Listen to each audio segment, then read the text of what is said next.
দর্শক, আমরা বেশ কিছু যারা শপথ নেবার জন্য সংসদ সদস্য হিসেবে শপথ নেওয়ার জন্য এর মধ্যে সংসদ ভবনে উপস্থিত হয়েছেন, তাদের প্রতিক্রিয়া শুনছিলাম। সবার মুখেই আগামী সংসদকে কার্যকর করা এবং জনগণের প্রতিধ্বনি যেন সেখানে উচ্চারিত হয় সেই বিষয়টি নিশ্চিত করবার কথাই বারবার আসছেন এবং এলাকার উন্নয়নের কথাও তারা আসলে বলছেন।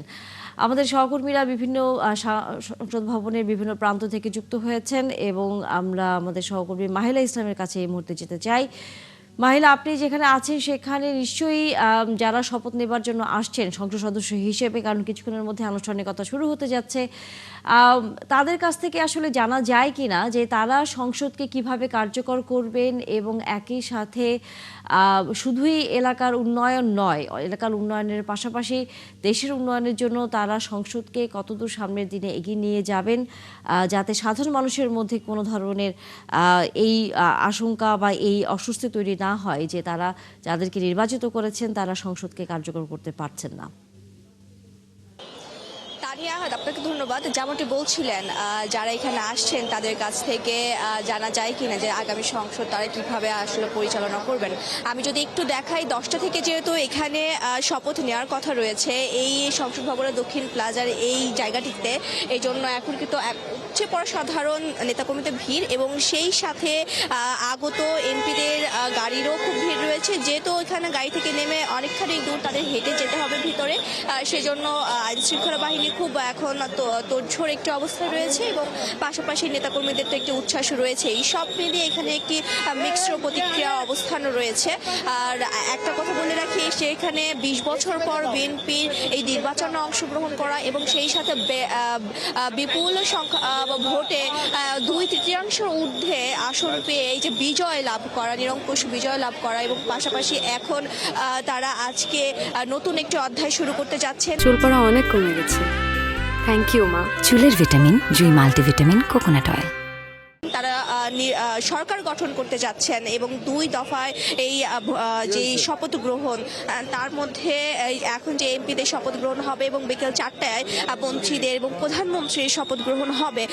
পুরো বিষয়টা যদি বলি যে এখানে আগত এমপিরা সবাই খুব বেশি একটা কথা না বললেও যারা কথা বলেছেন তাদের মতে কিন্তু এই বিগত দিনে এই যে 17 বছরে যে রাষ্ট্র কাঠামো ভঙ্গুর অবস্থা বা যেই সব পরিস্থিতিতে তারা দেশের একটি অবস্থান, যে অবস্থানটা সাধারণ মানুষের থেকে অনেকখানি দূরে চলে গেছে এবং সেই সাথে জুলাই অভ্যুত্থানে যেই একটি ধ্বংসযোগ্য অবস্থান, সেই অবস্থান থেকে বাংলাদেশকে নতুন একটি রূপ দেওয়া এবং নতুন একটি কাঠামো গঠন করে 31 দফার আলোকে বিএনপি চায় দেশকে একটি নতুনভাবে নতুন একটি রাষ্ট্র কাঠামো উপহার দিতে এবং স্বাধীনতার পর এই 55 বছরে এই প্রথম সংসদ ভবনের দক্ষিণ প্লাজায় যেহেতু এই এত বড় একটি শপথ পাঠ অনুষ্ঠান হচ্ছে এবং 2 দফা এবং এত বছর পরে বিএনপির সরকার গঠন করতে যাচ্ছে, সেই ক্ষেত্রে নেতাকর্মীরা এবং এমপি যারা এখানে শপথ গ্রহণ করতে আসছেন তারা নিজেরাও কিন্তু বেশ উৎসুক, খুব উচ্ছ্বাসিত রয়েছে এবং খুব প্রত্যাশিত রয়েছে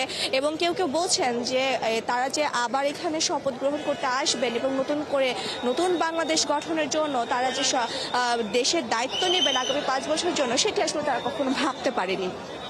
আবার যেটা একটু কথা বলে রাখি, সাধারণ যে নেতাকর্মী রয়েছেন তারা কেউ কেউ খুব আবেগ আপ্লুত হয়ে যাচ্ছেন, কেউ কেউ বলছেন যে আমরা এটা প্রত্যাশা করিনি যে তাদের যেই এমপি বা প্রার্থী তারা বিজয়ী হবেন এবং তাদের গাড়ির সাথে আজকে এখানে আসবেন।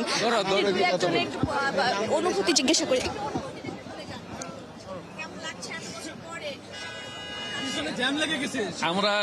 আমরা খুবই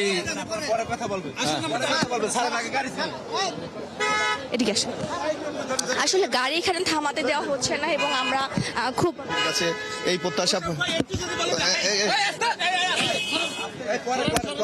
পিছনের দিকে আসলে গাড়ি খুবই গাড়ি যেহেতু সময় একদমই নেই, সেই গণতান্ত্রিক যাত্রায় কতটুকু সফল হবেন বলে আশা? আমি শতভাগ সফল বলে আশা করি।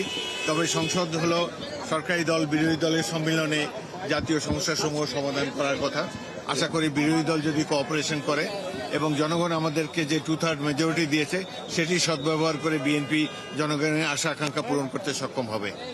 Thank you. আপনি শুনছিলেন এখানে নেতা মেজর হাফিজউদ্দিন হাফিজ, তিনি কিন্তু এখন এখানে ঢুকছেন এবং তার কাছ থেকে আমরা শুনলাম যে জনগণের যে ভালোবাসা, যে প্রত্যাশা তারা এই সরকার গঠন করতে সক্ষম হয়েছেন, সেই জনগণের সেই আকাঙ্ক্ষা অনুযায়ী তারা ভবিষ্যতে কাজ করবে এবং সামনে তাদের রাষ্ট্র কাঠামো গঠন করবে। আমরা যদি এখানে কিছু সাধারণ নেতাকর্মীদের কথা শুনি, তারা কি বলছেন যদি একটু বলতেন যে এই যে আসলেন এত কষ্ট করে নেতার সাথে এবং ব্যারিকেডের ওই পাড়ে রয়েছেন, আসলে অনুভূতিটা কি এবং কি প্রত্যাশা করছেন?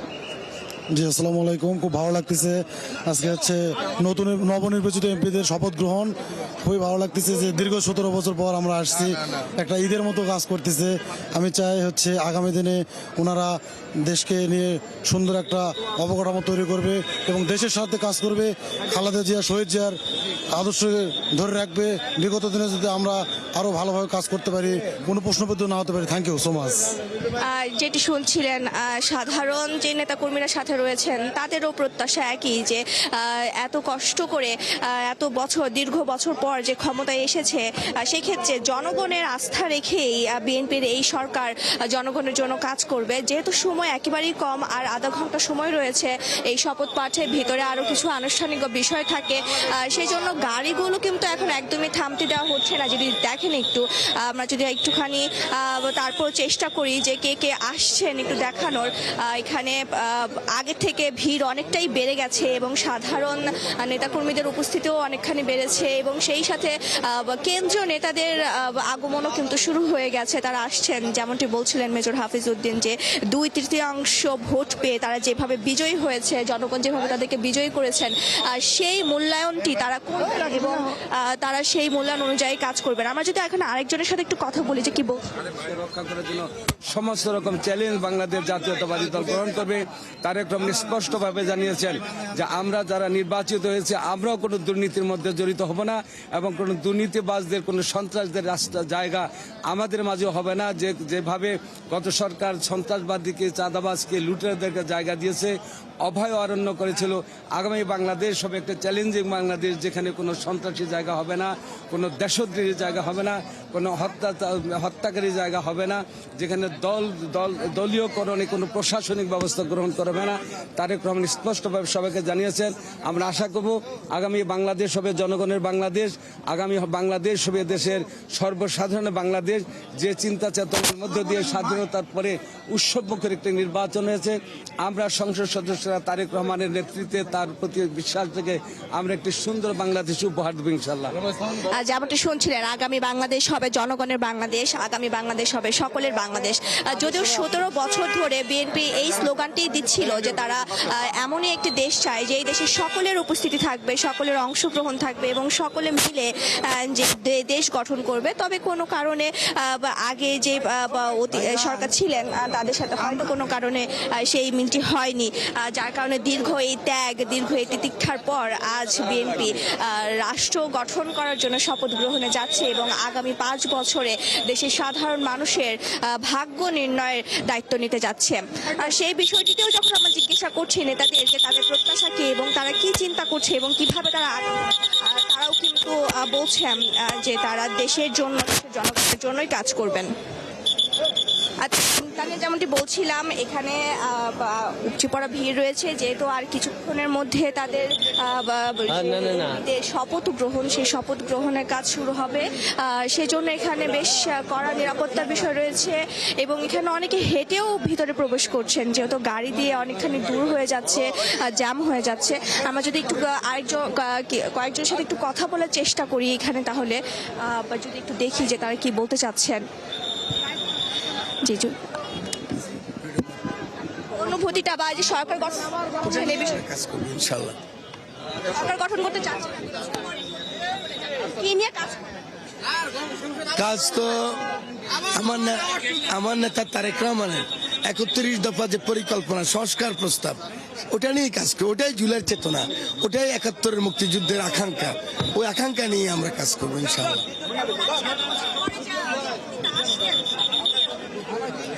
অনুভূতি একদিকে খুবই আনন্দের, অন্যদিকে রক্ত ভেজা কান্না, কারণ শহীদদের রক্তের উপরে পা রেখে কিন্তু যাচ্ছি। এই যে বিরাট দায়িত্ব, এই দায়িত্ব যেন আমরা পালন করতে পারি, সেই ভয়ও কাজ করে মনের ভিতরে, সেই লক্ষ্যেই কাজ করবে ইনশাআল্লাহ। যেমনটি বলছিলাম, হ্যাঁ, সেটা ওই যে জুলাই সনদে যেটা পাশ হয়েছে সেই বিষয়গুলো নিয়েই তো পরবর্তীতে সংসদে ভূমিকা রাখতে হবে পজিটিভলি। Thank you.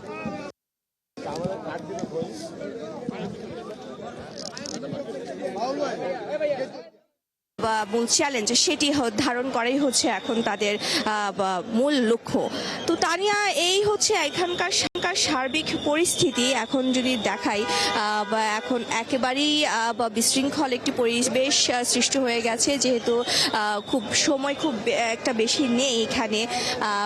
ভিতরে তাদের প্রবেশ করতে হবে, শপথ নেবে, এবং যেহেতু 2 দফায় শপথ গ্রহণ হবে, এবং এমপিতে শপথ গ্রহণের পরে কিন্তু বিএনপির একটি মিটিং রয়েছে। সেই মিটিংয়ে অংশগ্রহণ করবেন তারা, এবং এরপরে তারা আবার বিকেল 4টা নাগাদ আবার মন্ত্রীরা এবং প্রধানমন্ত্রী যা রয়েছেন যিনি, তারা এখানে শপথ গ্রহণ করবেন।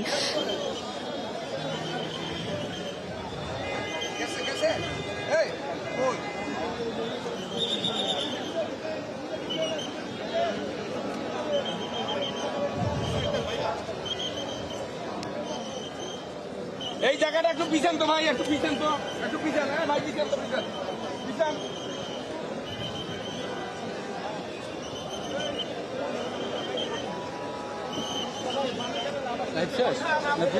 ওকে, শুনতে পাচ্ছি।